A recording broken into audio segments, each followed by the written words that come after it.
All right, here we are taking a look at Bitcoin.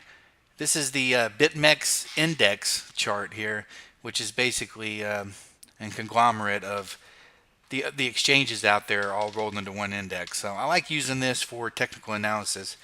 It's quite accurate. The BitMEX exchange itself has a lot of swings. It's a derivative futures trading platform, but in all, it's a good way to go ahead and do fib studies and so forth. So taking a look at Bitcoin. So what's next for Bitcoin? This is a daily chart here, and as you see, the price dipped down here at 1791 and moved all the way up to literally $4,500, just $1 short. Actually, 11 cents short of that on the BitMEX index.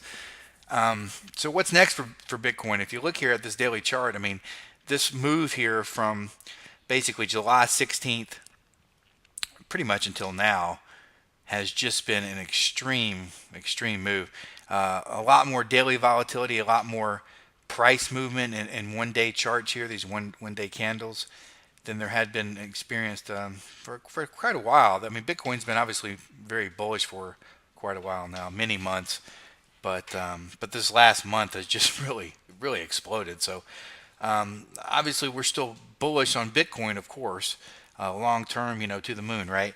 As far as what's happened here, we moved from 1791 up to the 4500 area.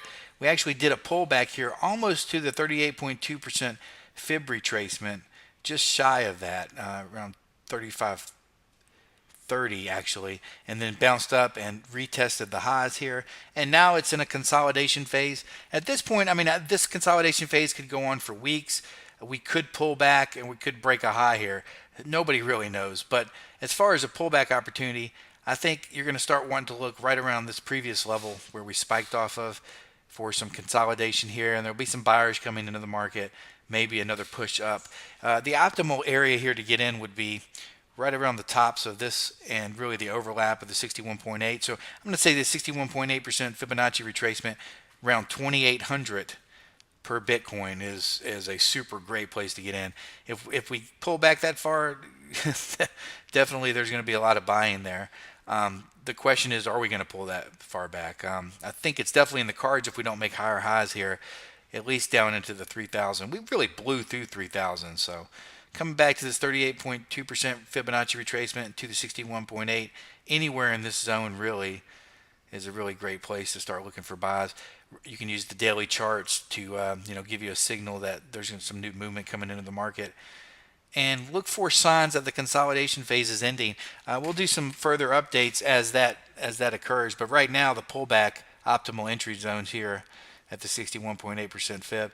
If we break higher here, we'll do another video and talk about other opportunities to come back, which will be a new Fibonacci study. But right now, I think this is sort of our high and low of recent time, and this is what we need to be looking at around these levels for opportunities to get in on this Bitcoin for the long side. Shorts will be probably pretty short-lived.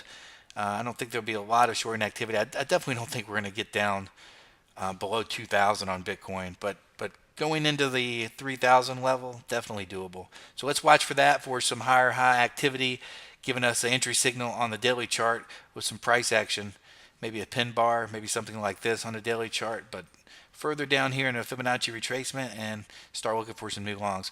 That's going to be the update today for Bitcoin US dollar. Thanks.